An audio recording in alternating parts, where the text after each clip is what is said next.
Hello बच्चा लोग, आप लोगों को याद होगा कि हमने लास्ट लेक्चर में कंज्यूमर सरप्लस पढ़ना स्टार्ट किया था। हमने बहुत ही बड़ा सा ट्री डायग्राम बनाया था जिसमें हमने समझा था कि कंज्यूमर की अगर हम माइंडसेट देखें कि कंज्यूमर कब हमारा इक्विलिब्रियम पे पहुंचेगा, तो हमने उसमें देखा था। फिलहाल हम कौन सा सिचुएशन से डील कर रहे हैं जहाँ पे कंज्यूमर कितनी कॉमोडिटीज कंज्यूम कर रहा है। Obviously is consuming only one single commodity, and since is consuming only one single commodity, हमें ये जानना है कि वो कब अपने मैक्सिमम सेटिस्फैक्शन पे पहुंचेगा, मतलब इक्विलिब्रियम पे पहुंचेगा। और उसके पहले वो कब तक क्या एंजॉय कर रहा है, सरप्लस एंजॉय कर रहा है। तो consumer through out the time क्या कर रहा है, सरप्लस कब तक एंजॉय करेगा, वो समझने का कॉन्सेप्ट हम यहाँ पे कवर कर रहे थे, जिसको हम कंज्यूमर सरप्लस कहते हैं। भले वो कंज्यूमर सरप्लस को एम्फसाइज किया, obviously entire theory is regarding consumer surplus, but ये अल्टीमेटली हमें बैकग्राउंड में मेन क्या चीज समझाती है, consumer equilibrium. But obviously question and answers and exam point of view से आप बात करोगे तो ये पूरी थ्योरी को नाम क्या दिया गया है, कंज्यूमर सरप्लस दिया गया है। याद आ रहा है? तो हमने देखा था यहाँ पे application of law of DMU होता है। मैं बार बार कहता हूँ ये चीज आप लोगों को, क्योंकि आगे वाले कॉन्सेप्ट में ये चीजें कंफ्यूज करती हैं, इसलिए मैं ये चीज अगेन एंड अगेन रिपीट करता हूँ कि यहाँ पर law of DMU, law of diminishing marginal utility, कहीं पर भी कंज्यूमर का सरप्लस या इक्विलिब्रियम नहीं बताता। वो एक कंज्यूमर का जनरल बिहेवियर बताता है, पर उस बिहेवियर को हम इस थियोरी में यूज करते हैं, मतलब हम अप्लाई करते हैं लॉ ऑफ डीएमयू को यहाँ पर, और आइडेंटिफाई करते हैं कि कंज्यूमर का सरप्लस कब रहेगा और कंज्यूमर कब इक्विलिब्रियम पे पहुंचेगा। हमने इसके बारे में लास्ट लेक्चर में टेबल भी देख लिया था। आई होप सबको याद होगा कि हम लोग एक एक यूनिट यहाँ पर, हम वही मेरी कॉमोडिटी, अगर मैं वही पाइनएप्पल जूस ले लूँ, तो पाइनएप्पल जूस आप देख सकते हो कि किस तरीके से एक कॉमोडिटी आप बढ़ा रहे थे, सॉरी कॉमोडिटी रॉन्ग वर्ड हो गया, कॉमोडिटी एक ही है, और उस कॉमोडिटी की क्वांटिटी आप बढ़ा रहे थे एक एक करके, एक दो तीन चार पाँच करते करते, और आपको हर एडिशनल कॉमोडिटी से मिलने वाला, क्वांटिटी से मिलने वाला यूटिलिटी जो था वो कम होता जा रहा था। पूरे थियोरी का मेन लॉजिक आपको ये समझना जरूरी, जो डायरेक्टली कहीं पर भी लिखा हुआ नहीं है, वो ये है कि यहाँ पर हम यूटिलिटी को मेजर करते हो, और किस तरीके से मेजर करते हो, measure the utility in terms of rupees. So आपको पता है हर एडिशनल यूनिट कंज्यूम करने के बाद जो मुझे marginal utility in terms of rupees जो मिल रहा है यहाँ पर इन टर्म्स ऑफ रुपीज जो है वो डिमिनिश होता जाएगा as compared to utility derived from the previous unit. Done है क्या? सब लोग हैं मेरे साथ? बढ़ू पक्का में आगे? श्योर? डन? क्लियर? सो आप देख सकते हो कि आपका मार्जिनल यूटिलिटी यहाँ पर हर एक अगले यूनिट के बाद डिमिनिश होता जा रहा है। आप तब तक उसे कंज्यूम करोगे जब तक आप लोगों को प्राइस और मार्जिनल यूटिलिटी इक्वल नहीं हो जाता। मतलब हम कहेंगे कि जहाँ पर आपका what you are actually paying is equal to what you are willing to pay, what you are actually paying is your price, and what you are willing to pay is your marginal utility in terms of rupees. When it equate with each other, when it becomes equal, that is a point of equilibrium जहाँ पर आप surplus नहीं gain कर रहे, उसके पहले तक आप सरप्लस गेन कर रहे थे। आई होप सबको ये चीज याद होगी। हमने रीडिंग जो था हमारे इसमें से, बुक में से हमने एक आधा पार्ट छोड़ दिया था, अब हम फटाक से आगे बढ़ेंगे और समझेंगे और क्या बोला गया इसके अंदर, हमारे मॉड्यूल में इसके बारे में और क्या कहा गया है। सब लोग यहाँ पे मेरे साथ है? बढ़ू मैं आगे? देखो क्या बोला गया अगले पॉइंट के अंदर, आपको यहाँ पर कहा गया था concept of consumer surplus can be illustrated graphically. Obviously हम इकोनॉमिक्स पढ़े और डायग्रामेटिकली ना समझे तो मजा ही नहीं आएगा, हमारी नाक कट जाएगी, मुंह दिखाने लायक नहीं रहेंगे अगर हम कोई कॉन्सेप्ट में जबरदस्ती डायग्राम को ना घुसेड़े।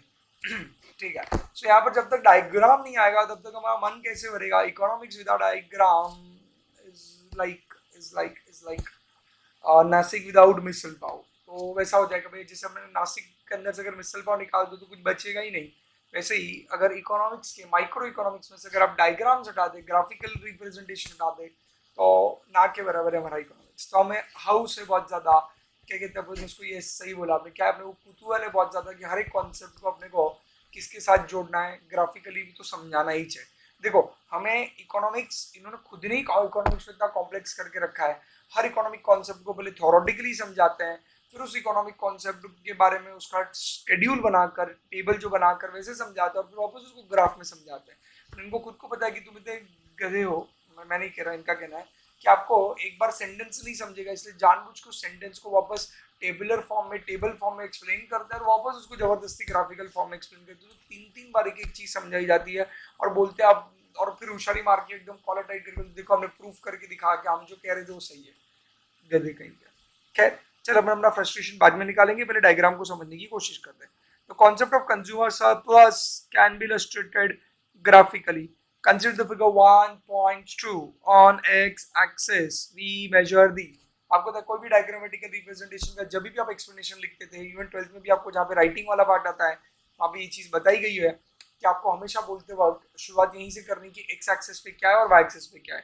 तो आप देख रहे हो हमारे एक्स एक्सेस पे, आई होप सबको पता होगा पहली बात एक्स एक्सेस क्या होता है, प्लीज मुझे इतना गिरने ना लगाए। हाँ, तो एक्स एक्सेस पे क्या दिया है आपको, amount of commodity. Amount of commodity मतलब क्या हो गया बेटा, क्वांटिटी हो गई। Amount of commodity is nothing but the quantity दी हुई है। फिर आपको बोला गया है देखो x axis we measure the amount of commodity and on y axis we measure the mu and the price of the commodity। इधर क्या है, मार्जिनल यूटिलिटी ऑफ प्राइस, मतलब ये डेटा रुपीज में है y एक्सिस के ऊपर। डन क्या, चलो देखो उन्होंने वही समझा गया है, mu is a marginal utility curve slopes downward indicating as the consumer buys one more of the units is mu falls। आपने देखा रहेगा मार्जिनल यूटिलिटी कर्व कैसा था, वैसे डाउनवर्ड फॉलिंग था। ठीक है, इन्होंने आगे इसको नहीं एक्सटेंड किया हुआ है जहां पर आगे जाके वो नेगेटिव हो जाता है, ऐसा देखा रहेगा आपने नीचे डिस यूटिलिटी आ जाता है, नेगेटिव सेक्शन आ जाता है, तो वो यहाँ पर उन्होंने नहीं बनाया, उन्होंने ऊपर तक ही कर्व बनाया हुआ है। क्या आप मेरे साथ है, पक्का। चल, इंडिकेटिंग दैट द कंज्यूमर वही बाइज मोर यूनिट, बाइज जितना ज्यादा यूनिट लेता जाएगा उसका एमयू फॉलो होता जाएगा। Marginal utility shows the price which a person, marginal utility क्या डिनोट करता है, shows a price which a person is willing to pay, करेगा for different units rather than go without them. मतलब ये maximum price है जो वो ready है पे करने के लिए, मतलब वो छोड़ेगा नहीं है प्राइस पे प्रोडक्ट को। डन, पक्का, शो, व्हेन ही, आ जाओ अब इसको अपन डायग्रामेटिकली भाषा में पढ़ेंगे। देख, if OP is the price, क्या बोला, क्या प्राइस है बेटा, ओ पी, दिख रहा है तेरे को ओपी, तो दूसरा कलर लेता हूँ तेरे लिए बेटा। अब डायग्राम को अच्छे से समझ, अपन डिकोड करेंगे एकदम डेंजर वाली चीज को, दैट इज हमारा फेवरेट डायग्राम का बार तोड़ मड़ोड़ के लाएंगे। अब देखो क्या बोला है, ओपी, मैं ओ और पी को मार्क कर रहा हूँ, देखो दिख रहा है कि ओ ये आया, पी ये आया। ओपी को अपन ने क्या बोल दिया, ये अगर हमारे प्रोडक्ट की प्राइस है बोले तो, सच्ची, पक्का। OP is a price that prevails in the market, then the consumer will be in equilibrium when it buys. Consumer कब इक्विलिब्रियम पे रहेगा, अगर ओपी प्राइस है तो कितनी कमोडिटी उसने कंज्यूम करनी चाहिए, O Q, O Q commodity अगर वो कंज्यूम करेगा, देखो वही बोला है, is equilibrium when he buys OQ units of the commodity, since OQ unit, at OQ unit marginal utility is equal to its price, that is OP। मतलब क्या, कुछ नहीं, मेरे को और सिंप्लीफाई करके समझाता, ये लगी जो बोल, टेंशन नहीं लेने का, टेंशन नहीं है, अपन सब है यहाँ पर, कोई नहीं बड़ा। मैं यहाँ पर तेरा डायग्राम कैसे बनाता हूँ समझ, 2 मिनट के लिए मैं इसको थोड़ा डायग्राम को तोड़ मरोड़ते हैं अपन, बराबर। इसको 2 मिनट इनका वो डायग्राम बाजू में रखा, अपन पहले अपन का समझते हैं अलग से डायग्राम। डन, अपन अभी कुछ नहीं, सिंपल सी भाषा में अपन क्या करते हैं, प्लेस करते हैं, क्या प्लेस करते हैं, जो अभी तक ऊपर अपने शेड्यूल लिखा हुआ है। आजा अपन शेड्यूल को डायग्रामेटिकली प्लेस करने की कोशिश करते हैं। शेड्यूल तो पहले 2 मिनट शेड्यूल देख के फटाक से दिमाग में कॉपी कर ले, एकदम जेरोक्स बिठा ले दिमाग के अंदर। बेटा एक यूनिट पे MU 30 था, 30, 28, 26, 24, 22, 20 तक आता था, और प्राइस तेरा 20 ही रुपये था, सच्ची, पक्का। तो अगर तू 2 मिनट हाउस है, तेरे को अगर प्राइस कर्व बनाने की, वैसे यहाँ पे बना के कोई मतलब नहीं रहेगा, पर तो भी मैं अगर तेरे को यहाँ पर एक वापस एक रफ डायग्राम बाजू में प्राइस बता दूं, तो बेटा तेरा प्राइस कर्व ऐसा रहेगा। क्यों, क्योंकि तू एक यूनिट कंज्यूम कर तो भी प्राइस तेरी कितनी रुपीज है बेटा, 20 रुपए। एक ग्लास ऑफ जूस पी तो भी प्राइस 20 रुपए, 2 ग्लास ऑफ जूस पी तो भी 20 रुपए, 3 ग्लास ऑफ जूस पी तो भी 20 रुपए। तो तेरे को नहीं लगता तेरा प्राइस 20 ही रुपए है, तो तू कितनी भी ग्लास पीता जा, पर यूनिट प्राइस तेरा 20 रहेगा। तो प्राइस कर्व यहाँ पर हमने बनाया नहीं, क्योंकि बना के कोई खास मतलब नहीं, स्ट्रेट लाइन बन जाएगा। तो मैंने मार्जिनल यूटिलिटी को यहाँ पे एक्सप्रेस करने की कोशिश की डायग्रामेटिकली। अब आजा, मैंने एक यूनिट कंज्यूम किया, बराबर, तो मैं यहाँ पे पॉइंट दे देता हूँ ऊपर, तो समझो आपको पता था यूटिलिटी कितनी मिल रही थी, 30, तो यहाँ पे 30 पे मैंने पॉइंट दे दिया, सब पे पॉइंट दिख रहा होगा स्क्रीन पे, राइट। फिर मैं 2 सेकेंड क्लास पिया, तो यूटिलिटी कम होकर कितना आ गया, 28 आ गया। अब देख रहे इस तरीके से ऐसा तेरा डायग्राम नीचे की तरफ ऑब्वियसली जाने वाला, उसमें कोई दो राय नहीं, तूने 3 किया तो उससे फॉर एग्जाम्पल देखो 26 हो गया, 26 इधर ले लेता हूँ मैं, ये पॉइंट इधर से ऐसा 26 आ गया, डन गया। तो यहाँ पे तेरा 26 पॉइंट आ गया, डन। फिर 4 लिया, 5 लिया, और फाइनली जब ये कम होते होते किधर आ जाएगा तेरा ये कर्व, ये कौन सा कर्व है, प्राइस कर्व। इन शॉर्ट अगर तू ये मार्जिनल यूटिलिटी कर्व बनाता है, ये मेरा एक्स एक्सिस आ गया, मार्जिनल यूटिलिटी कर्व बनाता है और प्राइस कर्व बनाता है, तो ये वाला जो पॉइंट रहेगा, जैसे से फॉर एग्जांपल ये पॉइंट पे 6 यूनिट्स आते हैं, तो ये वाला जो पॉइंट रहेगा जहां पर क्या कट हो रहा है, मार्जिनल यूटिलिटी किसके साथ कट हो रहा है बेटा, प्राइस के साथ। ये वाला जो पॉइंट है तेरा यहाँ वाला इंटरसेक्शन वाला, ये पॉइंट तेरा इक्विलिब्रियम है, क्योंकि इसके पहले का जो पूरा रीजन रहेगा जो उन्होंने तेरे डायग्राम करके बनाया है, ये तेरा क्या डिनोट करेगा, कंज्यूमर्स सरप्लस। अल्टीमेटली क्या बताएगा मुन्ना, सरप्लस बताएगा। बनता है क्या, वही चीज यहाँ पर हमें बताइए। इन शॉर्ट अगर तेरा प्राइस पी है, ओपी छोड़ दे, ओपी जाने दे, प्राइस अगर तेरा पी है तो पी की ये स्ट्रेट लाइन गई तेरी यहाँ से, क्योंकि तू कितने भी यूनिट्स 1 2 3 4 5 6 कितने भी यूनिट्स ले ले, प्राइस 20 रुपए रहेगा। और जब तेरी मार्जिनल यूटिलिटी किसकी इक्वल रहेगी, price. In short marginal utility अगर प्राइस की इक्वल है तो मार्जिनल यूटिलिटी का कर्व और प्राइस का कर्व जहां पर इंटरसेक्ट होंगे वो पॉइंट तेरा पॉइंट ऑफ क्या रहेगा, इक्विलिब्रियम रहेगा। वही चीज उधर ऊपर बोली गई थी। बढ़ू में आगे, वो बोलते हो क्या बोलते हैं इसको, क्यू। तो क्यू वो पॉइंट है, तो क्वांटिटी कितनी है, ओ क्यू है। ओ क्यू मतलब 0 से लेके क्यू जितना भी रहेगा, मतलब 6 नंबर तक। तो क्वांटिटी अगर मैं डायग्रामेटिकली बोलने जाऊँ तो क्वांटिटी कितनी है, ओ क्यू क्वांटिटी, और प्राइस बोलने जाऊँ तो पी मतलब उसको क्या बोलेंगे, ओपी प्राइस है। आई होप ये समझता है सब पक्का। Since O Q units marginal utility is equal to the given price OP, the last unit that is Q, qth unit does not yield any consumer surplus because आपको होता है जब आप इक्विलिब्रियम पे हो तो वो पॉइंट पे आप कोई भी कंज्यूमर सरप्लस नहीं मिलता आपको। क्यों, here price paid is equal to the marginal utility of qth unit, but for units before q unit marginal utility is greater than price and thus these units fetch consumer surplus to the consumer। इसलिए Q के पहले वाला जो area था वो जो उधर shaded region बताया गया वो क्या देगा तेरे को, consumer surplus. I hope simple है, सबको समझता है। ये चीज हम पहले भी डिस्कस कर चुके हैं, I am not discussing something new. हमने कल के लेक्चर में इन सब चीजों को डिटेल में समझा था। सब लोग मेरे साथ हैं, पक्का बढ़ू में आगे, श्योर, डन, क्लियर है क्या ये। चलो सो आगे क्या बोला आप लोगों को यहाँ पे, in figure 12 the TU is equal to the area under mu curve up to the point q that is ODRQ। ये बड़ा अच्छा है, जो कल मैंने आपको याद होगा कैलकुलेशन करके और टोटल यूटिलिटी बताया था। अब तू ही समझ टोटल यूटिलिटी कैसे बनती है, सारी मार्जिनल यूटिलिटीज का total. I repeat, total utility कैसे बनती है, सारी मार्जिनल यूटिलिटीज का टोटल।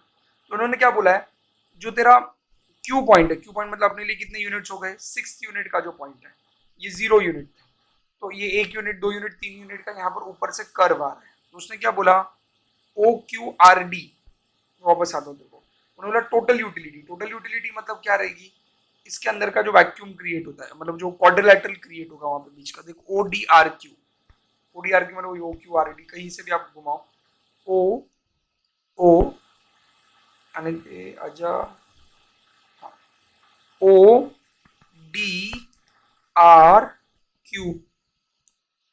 ODRQ। पता नहीं आपने इसे समझा रहेगा, बट ये क्वाड्रिलेटरल है। आ रहे कुछ ध्यान में, मतलब ODR और Q, ये पूरा क्वाड्रिलेटरल क्या रिप्रेजेंट करेगा, टोटल यूटिलिटी। क्योंकि टोटल यूटिलिटी सारे मार्जिन, ये सारे पॉइंट्स कौन से थे बेटा, मार्जिन यूटिलिटी के। ये देखिए 30 वाला पॉइंट था, फिर एक 28 वाला था, एक 26 वाला था, एक 24 और फाइनली जो 20 पॉइंट ये जहां पर भी आया रहेगा, ये पॉइंट तक की जो यूटिलिटीज है, ये total is your total utility. अगर आपको याद रहेगा ये सारी मार्जिनल यूटिलिटीज है। तो ये सारी मार्जिनल यूटिलिटी 28 26 24 और आखिर 20 तक के जो पॉइंट्स आए रहेंगे, इन सबकी टोटल इज मार्जिन। तो ये टोटल वैक्यूम मतलब उस क्वाड्रिलेटरल थ्रू ग्राफिकली क्या रही, कौन सा एरिया रिप्रेजेंट करेगा, ये पूरा area is nothing but the total utility. बढ़ू आगे, श्योर, पक्का। चलो फिर आपको आगे वहां पे क्या बोला गया है, but given the price level of OP the consumer actually pays OPRQ, consumer derives the extra utility to DPR which is nothing but a consumer surplus। बरोबर है। पर जब प्राइस की बात करें, टोटल यूटिलिटी, अब मैं 2 मिनट के लिए इसको ना कल के पॉइंट से एक्सप्लेन करता हूँ, आ जाओ वापस। ये इसलिए मैंने कल आपको ऑलरेडी समझाया था। देखो लगता है टोटल कॉस्ट जो तू पे कर रहा है 120 है। अब मैं पहले तक जो मार्जिनल यूटिलिटी और प्राइस की डिस्कशन कर रहा था पर यूनिट था बेटा। 30 जो था ये पहले यूनिट का यूटिलिटी था, 28 दूसरे यूनिट का यूटिलिटी था। अब हम पर यूनिट की बात नहीं कर रहे, अब हमारा डिस्कशन कहाँ जा चुका है, टोटलिटी में। तो टोटलिटी में तेरा टोटल कॉस्ट 120 रुपया था, टोटल यूटिलिटी तेरी 150 थी। तो देखो नहीं लगता, अब आ जा नीचे, 150 है 100, देखो नहीं लगता ये जो मैंने इधर डायग्राम बताया तेरा OPRQ, ये टोटल यूटिलिटी था। टोटल यूटिलिटी मतलब ये कितना डिनोट करता है तेरा 150 रुपये जो टोटल तेरा प्राइस था। इन्होंने बोला जो तू प्राइस पे करता है, प्राइस पे करता है, एक प्राइस के बारे में नीचे आ जाओ वापस, देख क्या बोला हुआ है, क्या है प्राइस कितनी है तेरी। उन्होंने कहा है प्राइस है OPRQ। OPRQ अब तेरे को याद होगा पी तेरा ये पॉइंट पे था, ये तेरा पी था। तो कह रहा OPRQ जो नीचे का पार्ट है, this is equivalent to your price, right. कैसे इक्विवेलेंट टू प्राइस, तो पता है प्राइस कितनी थी 20 रुपए और यूनिट कितनी दे रहा है तो 6, तो 6 इंटू 20 रुपए, तो ये जो अंदर का टोटल है ये क्या डिनोट करता है 120। ये टोटल बॉक्स जो था क्वाड्रिलेटरल जो था वो क्या डिनोट करता था total 150, that was total utility. ये जो नीचे का बॉक्स है OPRQ ये क्या डिनोट करता है तेरा टोटल कॉस्ट डिनोट करता है, दैट इज जो तूने प्राइस पे किया। और ये ऊपर का जो था PDR, ये जो ऊपर वाला ट्रायंगल बचा, मैं इसको थोड़ा कलर करता हूँ। ये जो ऊपर का आया PDR दिख रहा है क्या सबको, ये जो PDR आया ऊपर PDR, this is nothing but that 30 rupees का क्या है कंज्यूमर सरप्लस है। जो 30 कैसे आया 150 में से 120, मतलब पूरा जो क्वार्टर है ये जो देखो पूरा ऊपर से ऐसा एकदम बिल्डिंग जैसा दिख रहा है, ऐसा एकदम ऐसी वो एंटीक पुरानी बिल्डिंग जैसा जो दिख रहा है, ये पूरा बिल्डिंग जो था ये तेरा टोटल यूटिलिटी था। उसमें से तू प्राइस कितनी पे कर रहा था 120 was total price you are paying, that is total cost. तो ऊपर का जो 30 वाला जो ऊपर का माला था that was nothing but your consumer surplus. वही चीजों को जो मैंने आपको कल नंबर्स के साथ खेल के बताया था उसी को यहाँ पे डायग्रामेटिकली प्रेजेंट कर। Am I very clear? बढ़ू में आगे? श्योर? चलेगा? पक्का? So this was all about the consumer surplus और कंज्यूमर इक्विलिब्रियम। अब हम आएंगे उसकी चुगलियां करेंगे, बुराइयां करेंगे। हर इकोनॉमिक्स में बड़ी गंदी सी आदत है, हर एक कॉन्सेप्ट को पढ़ा लेने के बाद आपको उसी की बुराइयां करते हैं। तो गधे में पढ़ाते ही क्यों है अगर हमें उसकी बुराइयां सिखानी है बाद में, तो बट वो आदत से मजबूर ऐसे ही करते हैं। अब हमने पढ़ लिया कंज्यूमर सरप्लस का कॉन्सेप्ट, अब आएंगे उसकी बुराइयां करने के लिए। बुराइयां मतलब हम उसकी क्या करेंगे, लिमिटेशंस देखेंगे। लिमिटेशंस मतलब हम क्या पढ़ेंगे कि कहाँ पर एग्जैक्टली ये कॉन्सेप्ट खराब है, गंदा है, वीक है, क्या प्रॉब्लम है इस कॉन्सेप्ट में। बढ़े आगे, लिमिटेशंस पे आ जाए। It is often argued that concept is hypothetical and illusion. Hypothetical theoretical, एक अंदाजे, हाइपोथेटिकल बेसिस पे, एक अंदाजे बेसिस पे, और थ्योरेटिकल इल्यूजरी। इल्यूजरी मतलब क्या हो गया भाई, इमेजिनरी। इल्यूजरी मतलब आप जिसको इल्यूजन कहते हैं, जो आपको दिख रहा है बट वास्तविकता में ऐसा नहीं है। तो इनका कहना है एक हाइपोथेटिकल है मतलब एक थ्योरेटिकल है, और इल्यूजनरी सिर्फ दिखता है, ऐसा होता नहीं है एक्चुअल में। और the surplus satisfaction can not be measured precisely. ये तो हम फर्स्ट डे से चिल्ला चिल्ला कर कह रहे हैं कि अल्फ्रेड मार्शल का जो बेसिक ही अजम्पशन है that utility is measurable in rupees या एनी काइंड ऑफ यूटिल्स और क्वांटिटेटिवली, ये अजम्पशन आपस में रॉन्ग है। तो उनको ही कहना है कि कंज्यूमर सेटिस्फैक्शन इस तरीके से आप मेजर नहीं कर सकते। तो क्या क्या लिमिटेशन है, फ्रैंकली बोलूं कोई नए लिमिटेशन नहीं, बैकग्राउंड आपको भी पता है कि एग्जैक्टली क्या पॉइंट पे क्रिटिसाइज किया जा रहा है। Consumer surplus cannot be measured precisely because it is difficult to measure the marginal utilities of different units of a commodity consumed by the person. क्या बोल रहे, क्या डिफिकल्ट है, क्या डिफिकल्ट है मार्जिनल यूटिलिटी मेजर करना। बट देखो मैं जो फर्स्ट टाइम से कहता हूँ वो लैंग्वेज यहाँ पर अगेन यूज की गई है। मार्जिनल यूटिलिटी किसकी, of different units of a commodity. A word मिला कि a word of a commodity, गौर से देखो इस अ की तरफ, ऑफ अ कमोडिटी। जो मैं आपको समझाने की कोशिश कर रहा हूँ कि हम जो डिस्कशन कर रहे हैं बेटा वो किसकी बात कर रहे हैं, सिर्फ एक कमोडिटी की बात कर रहे हैं, एक ही कमोडिटी। हमारा डिस्कशन सिंगल कमोडिटी रिलेटेड है। तो एक कमोडिटी की जो आप मल्टीपल यूनिट्स कंज्यूम कर रहे हो उससे मिलने वाला मार्जिनल यूटिलिटी मेजर या कैलकुलेट नहीं हो सकता। In case of necessaries the marginal utility of the earlier units are infinitely large.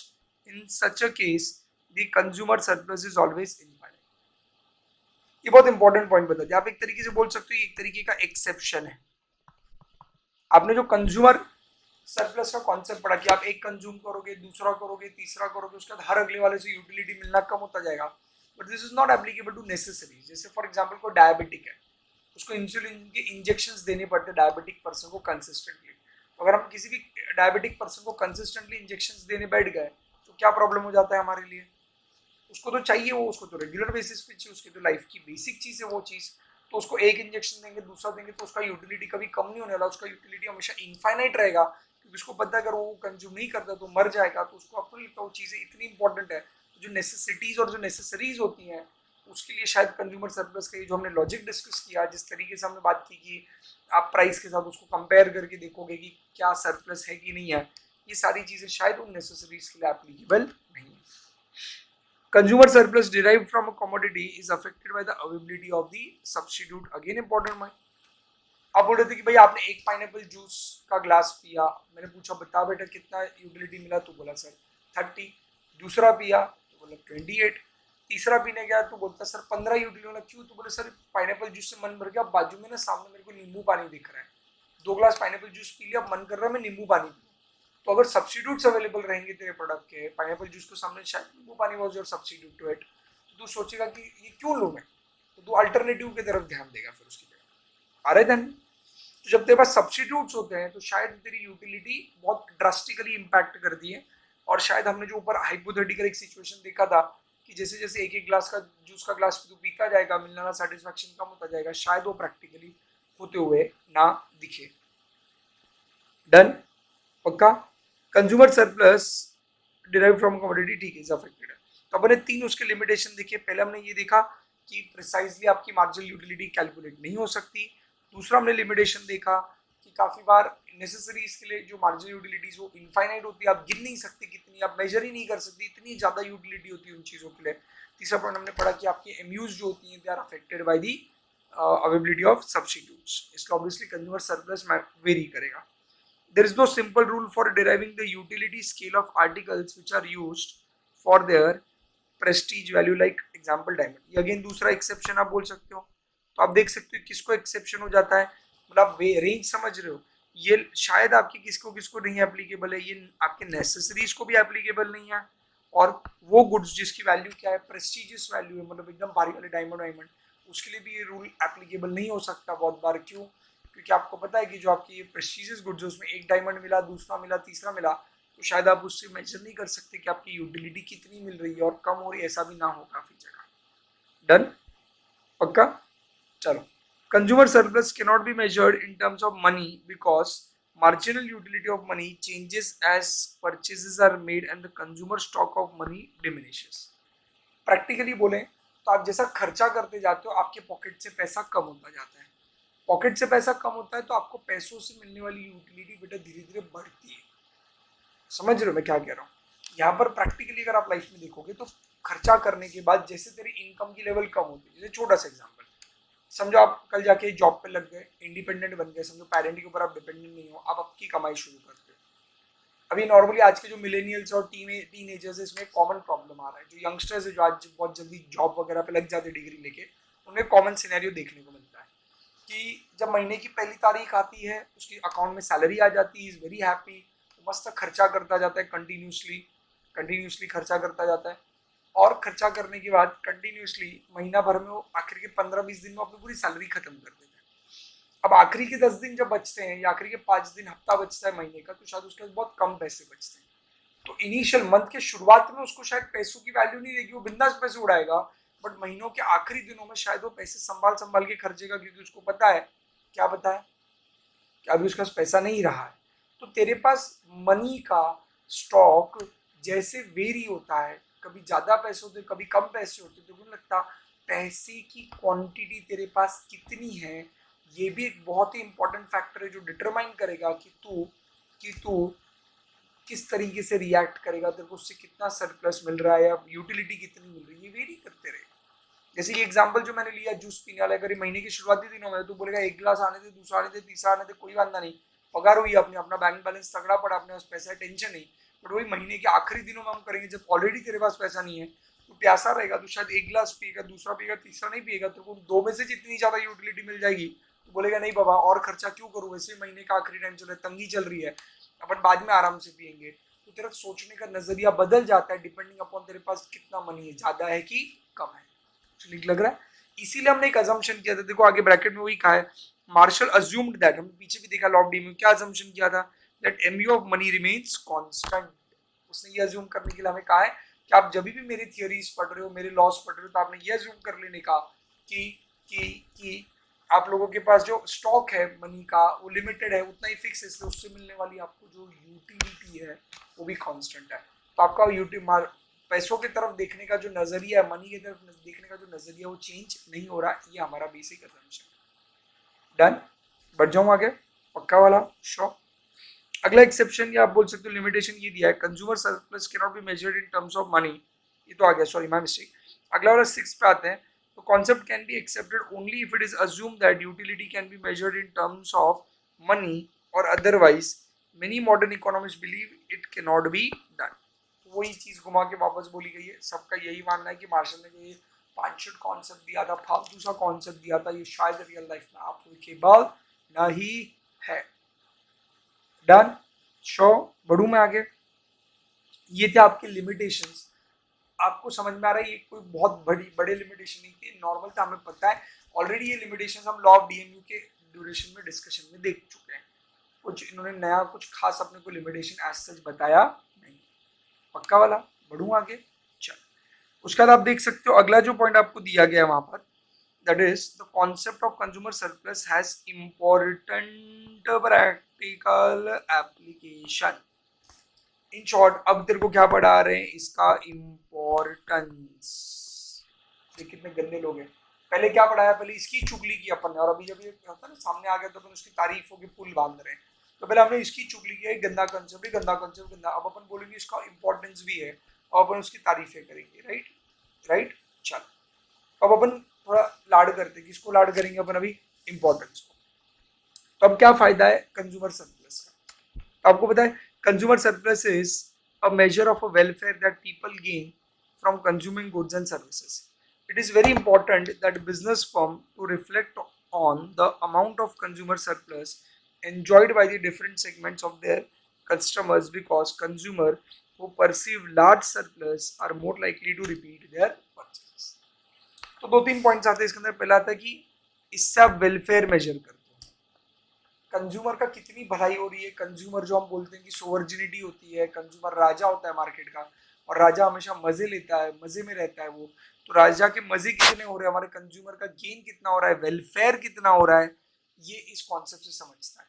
ये कॉन्सेप्ट आपको बताता है कि अगर इकोनॉमी में, आपकी इकोनॉमी में चीजों की प्राइसेस इतनी कम है, सुनना, ये कॉन्सेप्ट ये समझाता है कि अगर आपकी देश की इकोनॉमी में चीज़ों की प्राइसेस कम है और लोग उस प्रोडक्ट के लिए पे करने के लिए ज़्यादा है, तो आपकी कंट्री के लोग बहुत ही खुश हैं, उनकी भलाई हो रही है ज़िंदगी में, उनका स्टैंडर्ड ऑफ लिविंग अच्छा रहेगा, क्योंकि वो लोग हर प्रोडक्ट को उस, या मेजोरिटी प्रोडक्ट को उस प्राइस पे खरीद रहे हैं जो उनके लिए बहुत ही कम है। वो शायद इससे ज़्यादा भी वो प्रोडक्ट की प्राइस दे सकते थे, तो वो एंजॉय करते हैं बेनिफिट को, उनका वेलफेयर होता है, स्टैंडर्ड ऑफ लिविंग बढ़ता है, क्योंकि they spend more in that case. तो और दूसरा पॉइंट, अगर जो ऑर्गेनाइजेशन के प्रोडक्ट्स में कंज्यूमर को सरप्लस मिलेगा, सुनना, जो कंपनी के प्रोडक्ट्स में कंज्यूमर को सरप्लस मिलेगा तो कंज्यूमर उसको रिपीट ही करेगा। जैसे इनिशियल लेवल पे जियो था, जियो जब शुरुआत हुआ स्टार्टिंग में, तो शायद वो आपसे फ्री ले रहा था या बहुत ही कम रिचार्ज पे आपको 3 महीने फ्री दे रहा था। तो वो टाइम पे आप जो प्राइस पे कर रहे थे वो बहुत कम था और आपको उससे मिलने वाला बेनिफिट बहुत ज्यादा था। Jio was a best example, right. तो you are enjoying the surplus. लोग, पूरी दुनिया, पूरी कंट्री के लोग मस्त सरप्लस एंजॉय कर रहे थे, मजे थे उनके, क्योंकि they are either paying nothing और they are paying very less and they are getting more benefit.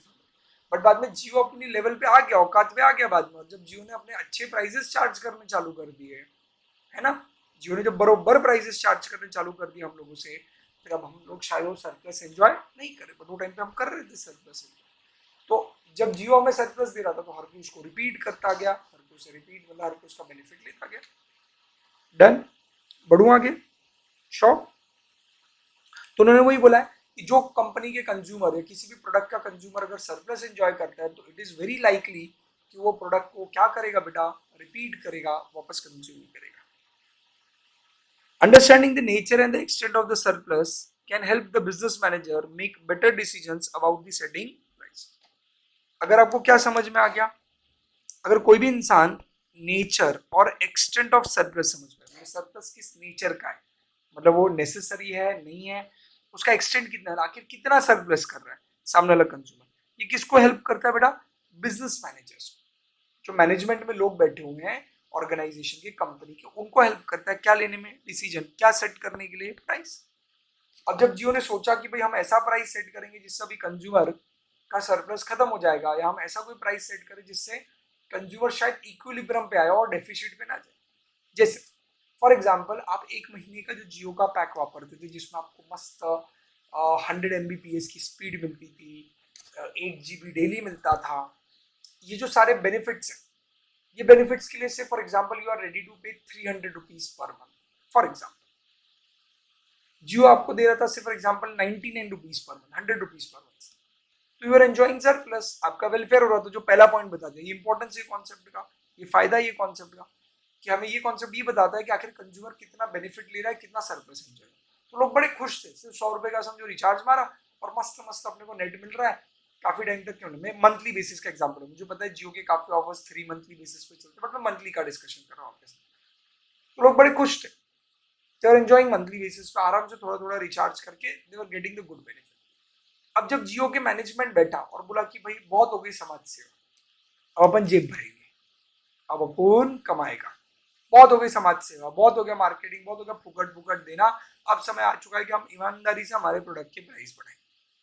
तो जो मैनेजर्स हैं वो प्राइस इस तरीके से सेट करेंगे ताकि ऐसा हो जाए कि एंटायर कंज्यूमर सरप्लस वो लोग कमा लें। वो लोग एक आइडिया लेंगे मार्केट में जाके कि what is the amount of consumer surplus, मतलब what consumer are ready to pay, what is their marginal utility. उनको लगा यार लोग 300 रुपए तक पे करने के लिए तैयार है। उन लोगों को समझ में आ गया अपन प्राइस कितनी सेट करेंगे, 300, दे कांट कीप इट 350, क्योंकि 350 करेंगे तो लोग डिमांड नहीं करेंगे उनके प्रोडक्ट की, क्योंकि वो नेगेटिव में जा रहा है, डेफिसिट है जा रहा है। और 300 से नीचे रखेंगे तो शायद कंज्यूमर और सरप्लस एंजॉय करेगा, बट जब ये लोग डिसाइड करें कि अपने को कंज्यूमर से सरप्लस छीन लेना है, मतलब कंज्यूमर को और सरप्लस एंजॉय करने नहीं देना, उसको इक्विलिब्रियम पे लेके आना है, automatically they will increase their price. So this theory of consumer surplus helped the managers to decide their price of the product. Done.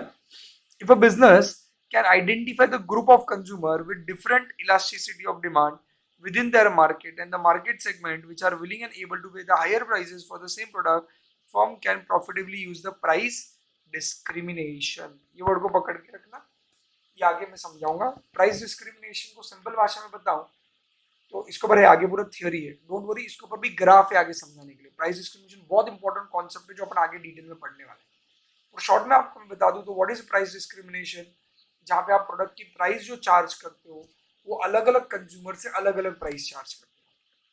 I repeat, price discrimination मतलब क्या, charging different price for same product from different consumer. मतलब क्या, consumer surplus की theory से क्या फायदा होगा, consumer surplus की थियोरी से आपको ये फायदा होगा कि आप आपके कंज्यूमर को दो सेगमेंट में डिवाइड कर पाओ।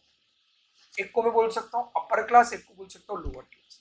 मतलब एक वो क्लास जो इतना सरप्लस एंजॉय कर रहा है, मतलब जिसकी मार्जिनल यूटिलिटी इतनी ज्यादा है कि वो ज्यादा भी पे करने के लिए रेडी है। मतलब एक ऐसा क्लास जो शायद 300 रुपए पे कर देगा मेरे को पर मंथ, और दूसरा लोअर क्लास जो शायद मुझे 150 या 200 रुपीज ही पर मंथ पे करेगा, क्योंकि शायद उसकी उतनी इनकम नहीं है, उतनी एबिलिटी नहीं है उसकी।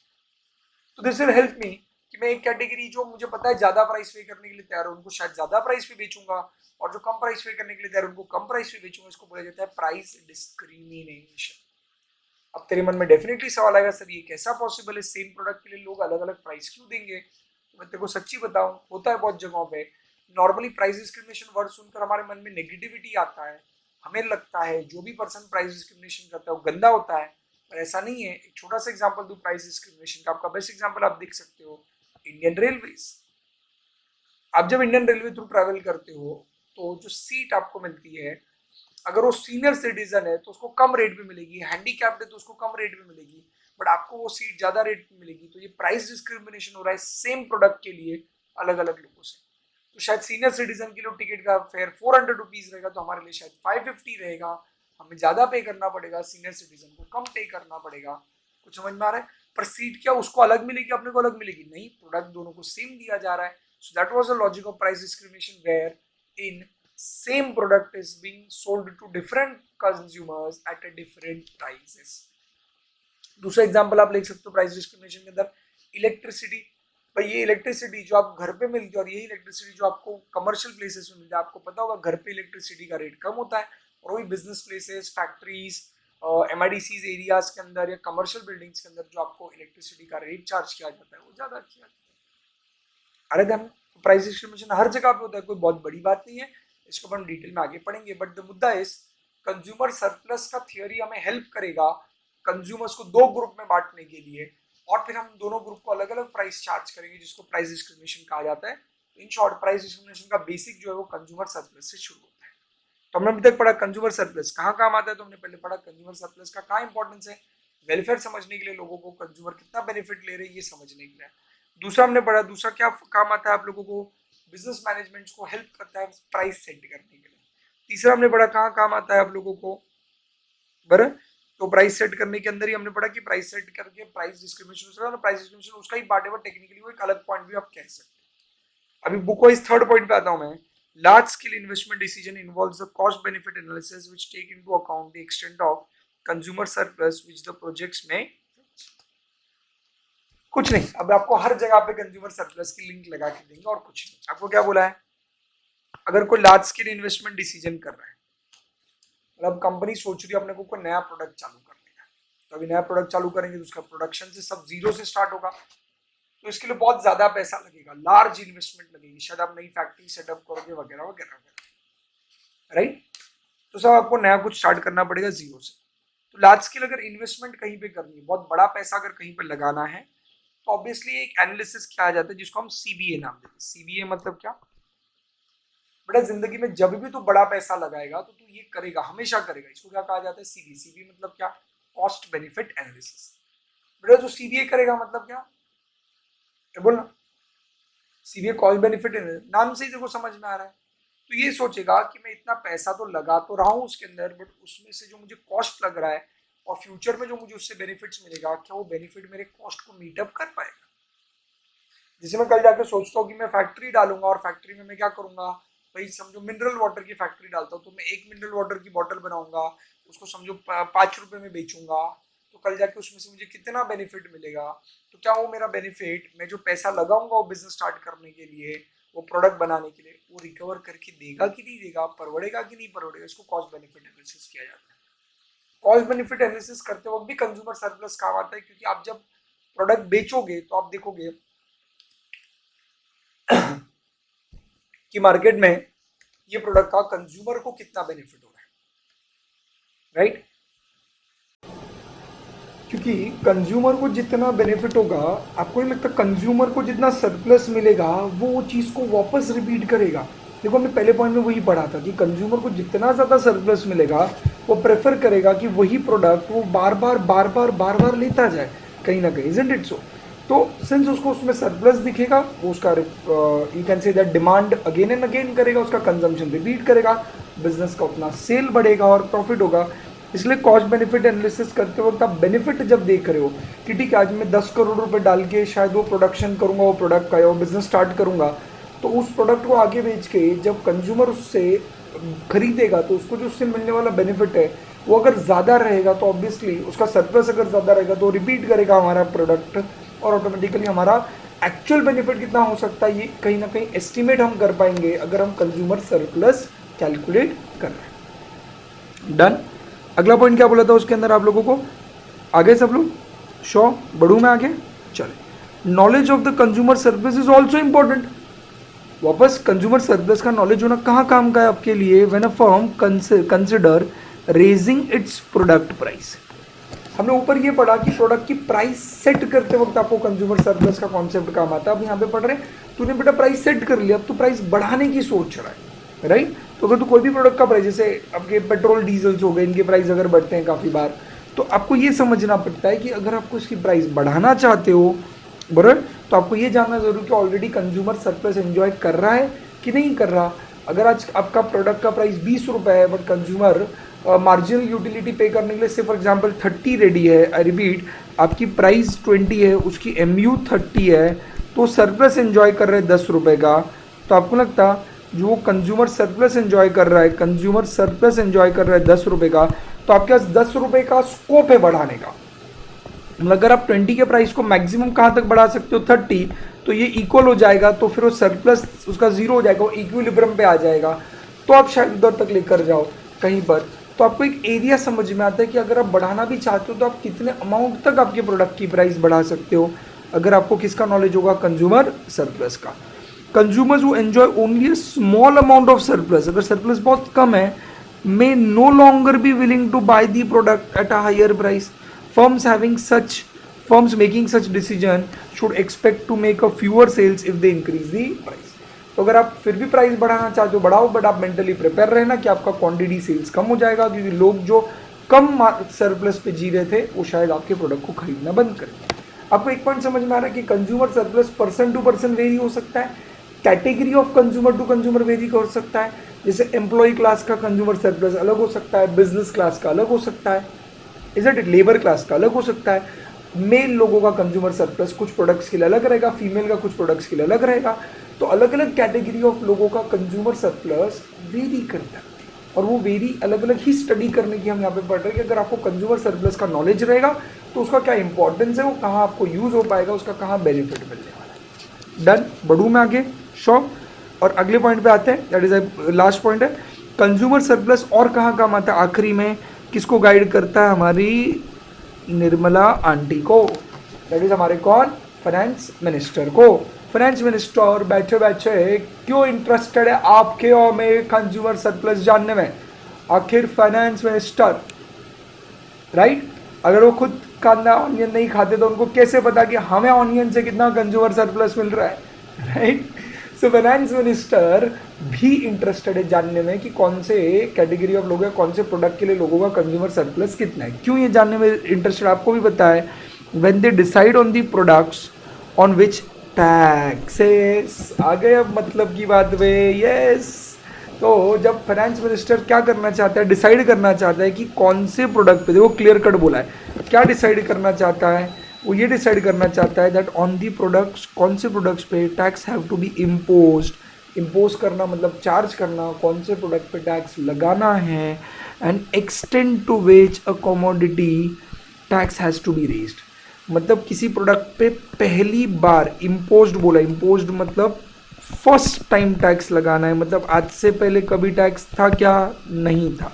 और दूसरा बोला है, और क्या बोला है, सॉरी, दूसरा बोला है एक्सटेंट तक रेस करना, कितने एक्सटेंट तक रेस करना, मतलब subsequent increase in tax rate बोल रहे वो लोग, subsequent increase in tax rate मतलब बाद में टैक्स रेट कितना बढ़ाने का, समथिंग जैसे ऊपर हो गया।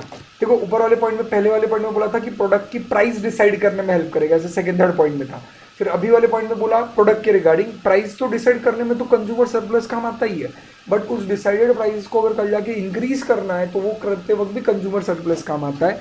वैसे सेम लॉजिक गवर्नमेंट को अगर आपसे टैक्स चार्ज करना है, एक ऐसे प्रोडक्ट जिस पे पहले कभी टैक्स नहीं था और अगर आज पहली बार उस पर टैक्स लगाना चाहते हैं तो कैसे लगाएंगे वो डिसाइड करना है गवर्नमेंट को, या फिर जो प्रोडक्ट तो ऑलरेडी वो लोग टैक्स लगा चुके उसका रेट बढ़ाना है तो कैसे दे, तो वो डिसाइड करने में कंज्यूमर सरप्लस काम आएगा।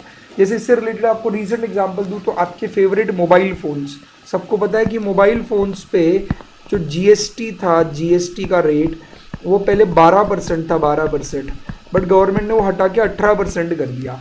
अभी की बात है, मतलब ऑब्वियसली कोरोना लॉकडाउन के पहले की बात है, फरवरी के आसपास की बात है कि गवर्नमेंट ने उसको इंक्रीज करके 12 से 18% कर लिया। तो गवर्नमेंट को पता था कि लोग मोबाइल फ़ोन्स वगैरह में अच्छा कंज्यूमर सर्विस एंजॉय कर रहे रहेंगे या मे बी वो लोग रेडी रहेंगे एक्स्ट्रा प्राइस पे करने के लिए, इसलिए गवर्नमेंट ने वहाँ पे टैक्सेस बढ़ा दी। तो आपके स्पेशली जो आईफोन्स हैं वो कहीं ना कहीं महंगे हो गए, जैसे कि बेस प्राइस बोलो आईफोन 11 शायद वो टाइम पे कुछ 69-70,000 के आसपास का, तो 72,500 हो गया, वो प्राइस उसका बढ़ गया because of increase in GST rate. Done. तो दो वर्ड वहाँ पे बोले, इम्पोज करें या फिर और increase the rates of taxes, that is उन्होंने कोई बोला it is always desirable to impose taxes or increase the rate of taxes on a commodity। कौन से इस पे डिजायरेबल है कि टैक्स इंपोज करो या इंक्रीज करो, commodities yielding high consumer surplus because loss of welfare to the citizen will be minimal। Taxes बढ़ाने से डेफिनेटली कंज्यूमर सरप्लस का लॉस होगा, लोग जो पहले कंज्यूमर सरप्लस एंजॉय कर रहे थे शायद उतना नहीं एंजॉय करेंगे, 100% लॉस होगा, इसमें कोई दो राय नहीं है। पर कम से कम लॉस क्या होगा बेटा, मिनिमल होगा, कम से कम लॉस गवर्नमेंट करना चाहेगी आपके सरप्लस का।